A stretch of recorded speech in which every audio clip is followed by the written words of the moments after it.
In today's video, we are going to be talking about why you are still judging yourself even though you have done all the mindset work. You have done the affirmations, you have done the personal development, you have read all the books on how to change your thoughts, on how to show up differently, and yet you are still experiencing so much noise. You are experiencing so much judgment and criticism. And I'm going to be breaking down in this video why that still shows up for you, especially if you have fearful avoidant attachment, where that comes from, why it's so hard to stop, and how to actually quiet down that noise. And if not quiet down the noise, then learn to really sit with the discomfort and the things that come up without running away and going up here. Learning how to actually heal on a body level, and why that is so much more important than just doing the mindset work, because that alone is not going to help.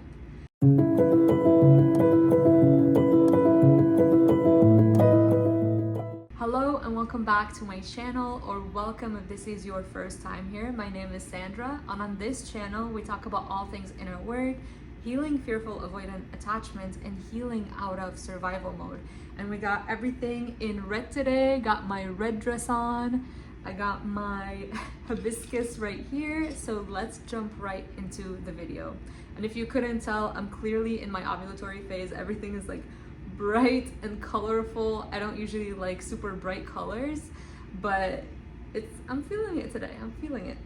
So let's start with where this comes from and the reason that you judge yourself. So if you have fearful avoidant attachment, you most likely grew up with a parent. Most fearful avoidants had a parent who criticized them, who put them down and criticized. Not even like, it doesn't have to be anything big, but it could have been something just really small, like, why do you do your eyebrows that way? Why did you get this type of haircut? Oh, don't do this and don't do that. It's just like little judgments and nitpicking at the way that you are showing up that told you subconsciously, whether directly or indirectly, that whatever you were doing is not enough. And it pretty much told you that you will not be loved unconditionally. Whatever love you received was based on meeting certain expectations and certain conditions. So you had to get the perfect grades, you had to show up in a certain way and be like the quiet little girl that just sits in the corner and behaves, that doesn't act out. You couldn't allow yourself to be a child, maybe. That was just my experience. Maybe for you it looked a little bit differently. But for me, I had to be the little girl that was just quiet, that didn't say the wrong thing. I had to always be perfect. I had to always just show up in a specific way to get that love. And not all of my siblings even behaved or responded the same way to this criticism from parents, but that is the way that I perceived it, and I took it in, that in order to get that love that I need, that you need as a child, you just need that to survive. I needed to meet certain expectations. I needed to show up in a certain way, maybe that didn't feel good for me, didn't feel good in my body. And I had to suppress certain emotions. I had to suppress my anger, because I saw what happened when my siblings would act out and when they expressed their emotions. So I had to suppress my emotions. And what happens when you suppress your emotions? What happens when you suppress what you actually want to do? What happens when you believe that you are not loved unconditionally? You have to meet certain expectations, you have to show up in a certain way to get that love from your parent. That means you will judge yourself, be harsh with yourself for not meeting certain expectations now as an adult. So this shows up in your childhood, and you show up in this way where you're trying to meet your parents' expectations, and that carries on in adulthood, where you now try to meet everybody's expectations. You judge yourself for how you think other people perceive you, and you try to shift yourself and the way that you show up around different people. In fact, being in groups with people can actually cause you a lot of anxiety, because it's like, I'm different with each person, and being with all of these different people gives me anxiety because I don't even know who to be. I don't know who to please in that moment. But because you grew up constantly hearing this criticism, constantly being put down, that is now your internal voice. And I'm sure if you've done mindset work that you know this point by now, that you have absorbed your parents' criticisms And now that became your own internal voice, and now these are the things that you say to yourself. These are the things that you're constantly repeating to yourself. Now you have this internal voice telling you how to show up, how to be around people. You are still suppressing your emotions, because if you are trying to people please and show up in a specific way to please certain people because you're afraid of how they'll perceive you, or you're constantly judging yourself into action, you're criticizing yourself instead of allowing yourself to take action because you actually enjoy something, instead of allowing yourself to just take action because you want to, because you love the thing, you judge yourself into it, you criticize yourself into it, you tell yourself you're not enough, so you need to do this to be enough, to be worthy. And although this may have worked for you short term, judging yourself into action, criticizing yourself into taking the next step, it doesn't work in the long term, because what you'll notice is when you talk down to yourself, when you're constantly judging and criticizing yourself, what then tends to happen? You tend to lose motivation. You tend to lose the drive to actually do what you want to do, because if you just step outside yourself right now, or even just think about a friend. If a friend was literally talking down to you all the time and telling you what you need to do, what you should be doing, what you shouldn't be doing, and they're constantly judging and criticizing you, would that actually motivate you or help you move in the right direction, or would that make you feel less than?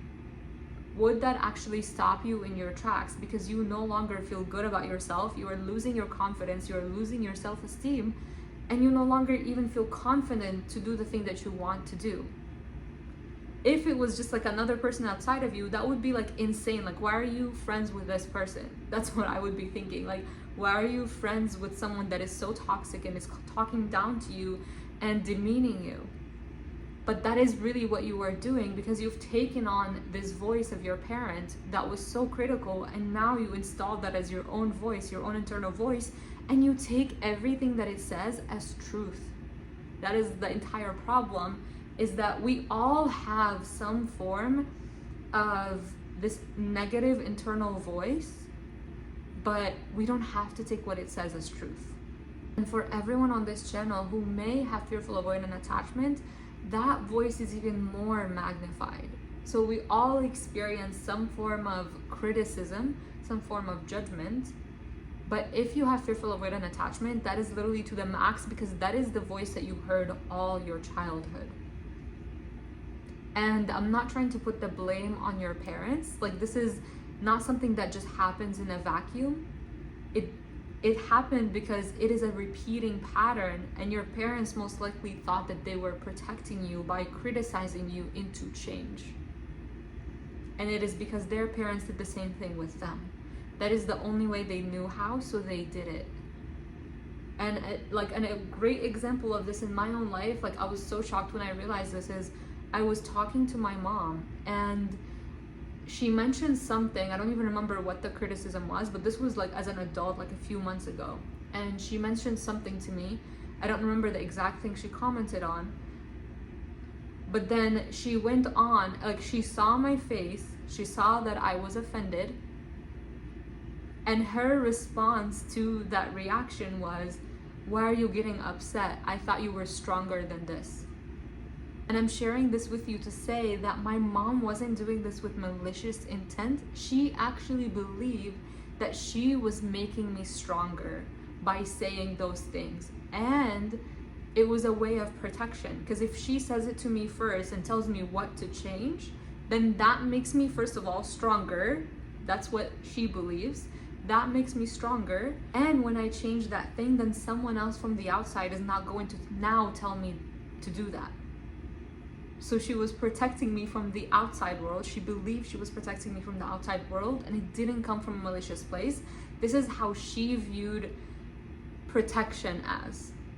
Me criticizing her, telling her what to change. It's not she was thinking about it oh, I'm gonna nitpick at her today, I'm gonna criticize her today.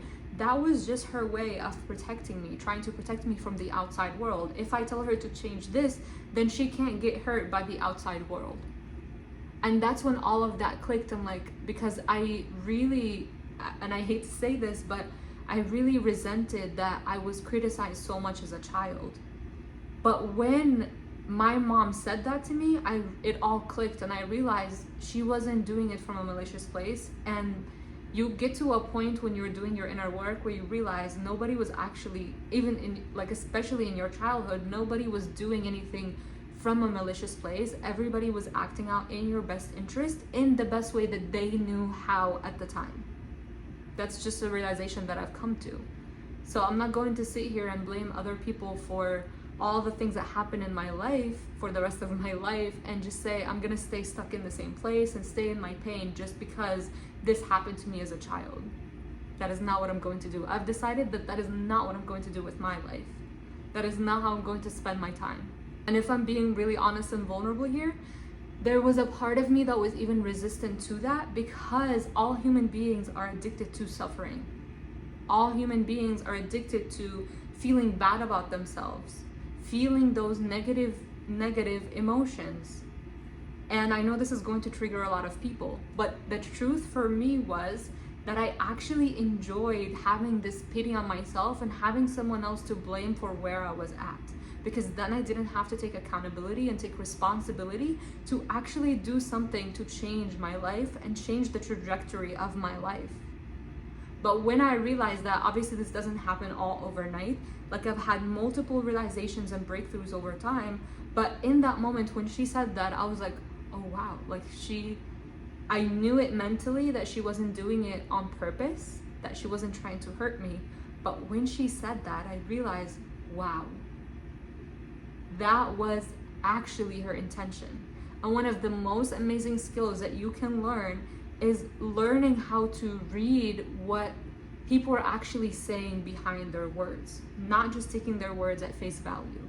That is one of the most valuable skills I have ever learned, is learning how to read what people are actually saying, because people don't always say what they mean.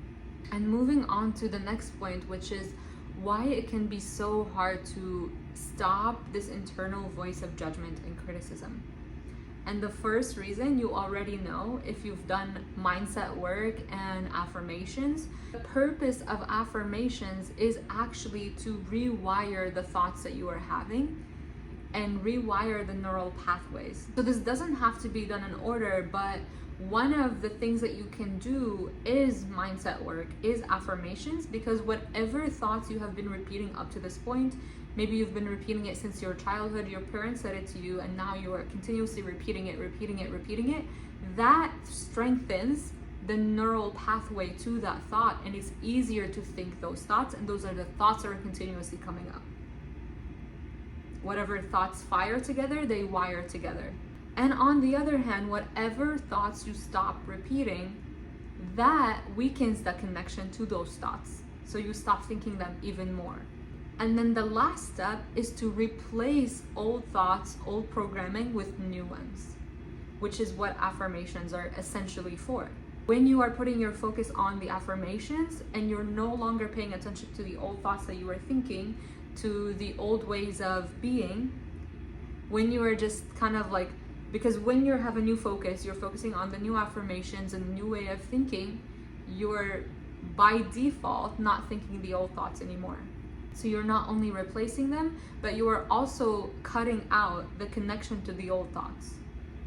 You're breaking that connection because you're not repeating it over and over again. You have this other thing, this other affirmation that you're repeating. You're no longer affirming that I'm not worthy, I'm not loved, I am an awkward person, I am a fearful, avoidant person. Like, you're no longer repeating those things. You're repeating the new affirmation, and that weakens the connection to your old way of being, your old thoughts that show up, your old programming. But let's say you have already done all of that work, you have done all the mental mindset work, and there is still self-sabotaging happening. You know all of these things consciously, you know what affirmations to say, you know what thoughts to avoid, you know what patterns you are still falling into and what patterns to avoid, you know all of that mentally. But then your body comes in and it starts to sabotage you. And you're like, what the hell? Like, where did this come from? Like, okay, like I thought we worked through this. Like, why are you still showing up? I thought we were done with this. And this happens because you still have emotions that are stuck in your body that you suppressed when you were younger. Think about it. So if you were a people pleaser, you developed into a people pleaser, and you learned at a very young age, if I start to show up in these ways, I will get love. If I meet these certain expectations, I will be loved. That means you had to suppress the emotions that you were feeling. You had to suppress a lot of the things that you wanted to do, the path that you wanted to follow. And all of those things don't just disappear, especially if you were not taught how to process your emotions, how to process anger, how to process sadness, how to process grief, how to even process excitement. Maybe you weren't even allowed to be excited. Like, I know people who were not allowed to be excited in their life, and that was seen as a bad thing. If you are not allowed to process or express any type of emotion, that becomes stored in your body. And then what happens when it's stuck in your body? It's like a body of water that has huge rocks in it that are blocking the natural flow of the water. It is the same exact thing in your body with your emotions. When you have these stuck emotions, which I mention a lot in my videos, but I don't think I've actually broken down what that is, how that develops. But when you have these stuck emotions that come from suppressing all of these things that came up in your childhood, when you have all of these stuck emotions in your body, it's like those rocks in the body of water, and now your energy cannot move in a fluid way. Your energy can't just move through, and you start to feel tired, and you start to have food intolerances, and you start to have PMS, and you start to have all of these things. You start to have anxiety, like whatever it is, like your body is trying to get your attention. Your body is like screaming out, like, hello, we're here, like something needs your attention, like, hello. And then because you view certain feelings as unsafe, your body views certain feelings as unsafe. It's like, I wasn't allowed to feel this in the past. There's something wrong with feeling this. I cannot let myself feel this. And what's safer to feel? Anxiety is probably easier to feel because then you can kind of go up in your head and you make up stories. You try to kind of control the situation, think of every single possibility that could happen or go wrong, and try to like work through it in your mind. Then you're just leaving your body because it's so painful to be in your body. Because your body thinks, if I feel sad, that is going to be the death of me. That is so dangerous. If I feel angry, that will be the death of me. I just cannot allow myself to feel these emotions. And it even depends on the intensity of the emotion that you can allow yourself to feel. For a lot of fearful avoidance, you might struggle with feeling love on a deep level, feeling that sense of connection with someone, because in the past that was unsafe. And your body's way of trying to get your attention is by sending an autoimmune disease, sending some type of illness, some type of thing in your way so that you can actually pay attention to it, start to come back into the body. And this is literally, I've read so many books on this, that so many illnesses that show up in your life, that show up in your body, are your body's way of trying to get your attention to come back from the head and into your body. And the reason that you are leaving your body and going into your head is because you didn't know how to process those emotions. You didn't know how to sit with the discomfort of that.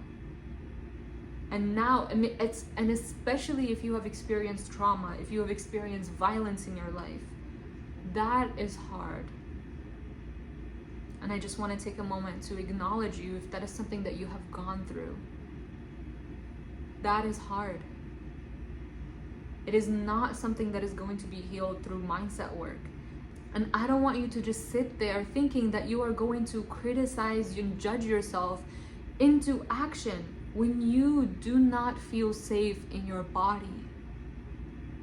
This is not something that happens on the brain level, on the mental level. This is something that needs to heal in your body. And until you do that, you are going to most likely keep blaming yourself for self-sabotaging your progress. Because There is no way where you can just do the mental work and not release anything from your body and call that healing. Like, that's not healing. That is not healing. Your body and your mind need to be on the same page. They need to be working together. That is how we were created. Like, why did we have this body? Why were we given all of these emotions? Why were we given all of these sensations if we weren't meant to use them and experience them to their fullest capacity? Like, I don't believe that we're giving anything by coincidence and by chance. God created us to feel all of these things, and they're not so pleasant emotions, and there are amazing, like really wonderful emotions, but we get to feel all of them. But you first have to create that safety in your body, open that little window of saying, is it possible to go into this emotion? Is it possible to explore this without running away and going into my head? Is there a little possibility of me just sitting with discomfort a little bit longer? Because you don't want to re-traumatize yourself and put yourself deeply into the situation. A lot of therapy, talk therapy, does this. It takes you back into the trauma. And you're like diving deep and you're literally re-traumatizing yourself, and you're like, I'm never doing this again. I am so uncomfortable. Do not want to be in my body. All of these emotions are just too much, and you become overwhelmed to the point where it's like, I'm never doing this again. And that is a horrible way for you to heal. Because when you have that experience and you're thinking, if that's what it is, I never want to do that again, how are you going to heal? The healing happens at the body level, a little bit at a time. This is exactly what I'm going to be doing in my course, Safe to Love, that is going to be launching in August. So if you've listened to this entire video and you're like, I am so ready to go back into my body, to create that safe space, to create a space where it's not overwhelming for me to sit with myself, because you've most likely gone into your head and continuously judge yourself for the way that you are showing up, continuously beat up yourself into taking action because you are self-sabotaging. And you're like, why do I keep doing this? Why does this keep showing up in my reality? Like, I just thought it was over. I did the mindset work. I read the book. I did the course. Why is this still showing up for me? It's because it is still stuck in your body, and it needs to be processed. And it needs to happen at your own pace. And this is exactly what I'm going to be helping you do in this course. And if you're feeling a little bit uncomfortable even doing this within a group of people, within a group container, my individual coaching is also available for you, so that we can do this at your own pace and not have to re-traumatize you by jumping too deeply and going too deep into the body. This needs to happen one step at a time. And the more you allow your body and you show it that it is actually safe, you're not just diving deep and forcing your healing to happen, your body has all the answers already, and it is going to move at the pace that it needs. It is going to move at the pace that it wants to. You cannot force that. You cannot force that because you're uncomfortable of all these emotions. You have to go at its own pace. An important way to do this is within a safe space.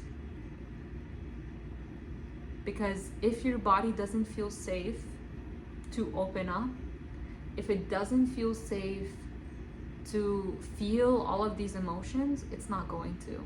You just can't force that. If you're a woman, you're watching this as a woman, can you force yourself to open up? If you know what I mean. Like, there's only so much I can say on YouTube. I can't really express too much. I save all of these things for the individual coaching and the courses. But as a woman, like, think about when you're about to have intercourse. I don't even know if I can say that word on here without being like flagged or anything, but think about when you're about to get, with your partner. Like, you need to be able to feel safe enough to open that part of your body up. It is an intimate experience. And it's the same thing with your emotions. It's the same thing with the rest of your body. You need to create that safety to be able to open up. Without that safety, you are not going to be able to open up and actually see what's going on and allow yourself to come back into your parasympathetic, which is your rest and digest, that allows you to actually heal. That is the part of your nervous system that allows you to heal your body. Because most likely, if you feel like you cannot express your emotions, you cannot be in your body, you cannot feel certain emotions, you are in your head, and when you are in your head, you're most likely in survival mode because you feel unsafe being in your body with all of your emotions. And so you cannot heal when you are in survival mode and when you are in the sympathetic state. That happens when you are in your parasympathetic, and that is the body's natural way of healing. Like, the good thing is, you don't actually have to do the work. Your body knows how to heal. You just have to create the safety for it to do so. That is the most amazing part about the body. And let's say you want to start out by taking the baby steps. Maybe you're like, I literally have no idea what is going on in my body. I'm totally dissociated from it. I'm always up in my head, and you can tell this by like your energy even like hovering above the space when you're sitting, and constantly like having all of these thoughts and feeling like you can't be in the present moment, and you're just constantly thinking from one thing to the next. You're moving from one thing to the next, and it's so hard to be in the body. That is how you can tell if you're in survival mode, or if you're like, it's really hard for you to be in your body, when you're unable to be present and just sit and relax and slow down and just allow yourself to actually experience each moment as it comes. That is how life is meant to be lived. So when you're, let's say you're still in the beginning stages and you're like, I literally have no idea, I have no awareness of my body. Some things you can start out by doing are things like dancing. Dancing allows you to get more in touch with your body and space, and just getting to know yourself, the way you move, getting to really understand like where you're at, like where it may be, being curious about it too. Like, I've found that the most amazing tool ever to healing is being curious, not having to be perfect, not having to have all the answers. Curiosity opens the door. Curiosity creates space. So when you, let's say, take a dancing class or even doing a YouTube video of dancing, allow yourself to be curious. Allow yourself to have that door, that window open of like, okay, let's see, I'm not trying to do this for the technique. I'm not trying to do this to be perfect or get it right off the bat. I'm just doing this because I want to be in my body and see what happens. Like, see what happens. That opens the door. Just curiosity. Just like, let's see what happens when I do this dance. That is how I want you to do anything in life. Like, create that curiosity. Just be curious. You don't have to pretend like you have all the answers, that you are perfect. I know this is such a core wound for fearful avoidance, and I know this because I'm still working on this to this day. We had to show up and be perfect to get love, and that takes some time to release. I'm constantly doing body work, mental work, inner work, like all the work to release that from my body on newer levels. It's like that saying that they say, it's like newer levels, newer devils. I think that's how you say it. I don't know, I may have butchered that, but like that is literally how it is. Like healing is not this linear thing.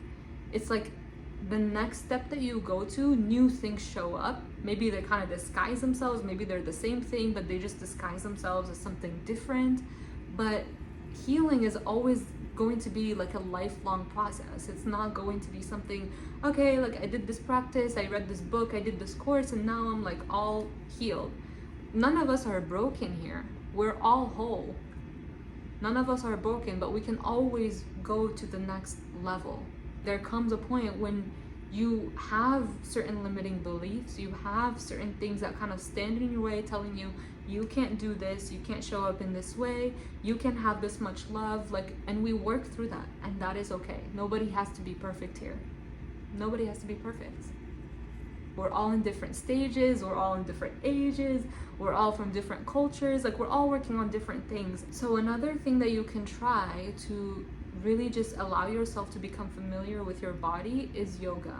And you can do this, you can do yin yoga if you're feeling like something a little bit more calm, especially if you're in hypoarousal and you're feeling like you're in this free state and you just want to move your body and allow yourself to come back online, like you need to something to bring you back, especially if you're in a free state where you're feeling like super overwhelmed. You're like, I can't do all these super high intensity movements, I can't even bring myself to stand up and dance, like I just feel so overwhelmed, like this is not what I want to do. Start out with something small. Start out with where you're at. You do not have to force anything. You really don't.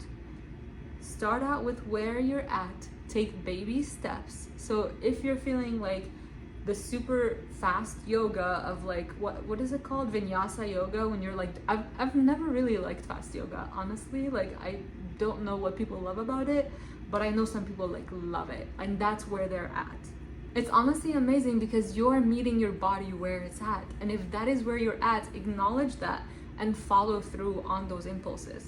And if you are more of the slower pace and you just want to get a little bit outside your comfort zone, not to the point where it's overwhelming and crazy, start out with where you're at and then go from there.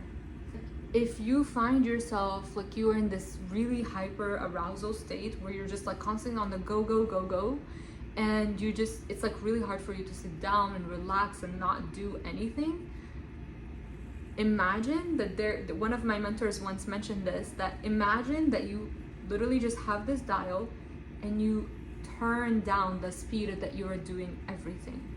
The speed that you are talking, the speed that you are walking, the speed that you are cooking, the speed that you are eating, anything that you are doing, slow down that speed just a little bit, not to overwhelm yourself and you're like, oh my gosh, no, I can't sit here in silence and like I can't.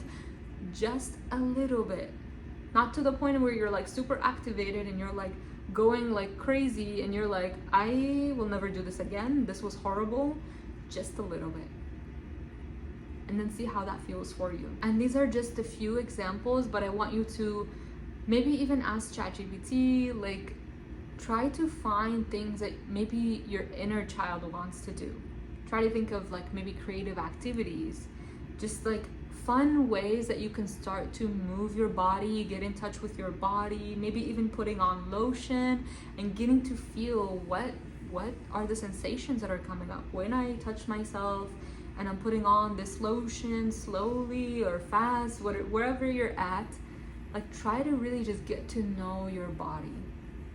Try to understand yourself on a body level. If you're watching this video, you have done the mental work and you know what needs to be changed, you know where you're at, you know where the self-sabotage keeps coming from, but connecting with your body is that next step. And if you feel like, I've never done this before, I have no idea what's going on, this is a good place to start. If you want to do the deeper level of inner work, my course will be available down below if you want to join us in August, and the one-on-one coaching is also available if you want to do that and have that safe space by yourself and have all the time to kind of connect with your body and to really learn how to process your emotions. So all of that will be available down below. In this next coming month, I'm not going to be as available on YouTube. So if you want to connect, there is also my Telegram chats, which is something that we can also connect on. So if you want to connect in all of those places, all the links will be available down below. Thank you for watching this video. I am so happy to have you here. I would love to hear all of the insights, all of the comments, all of the questions that came up for you from this video down below, and I will see you in the next video or in any of my other offers. Bye.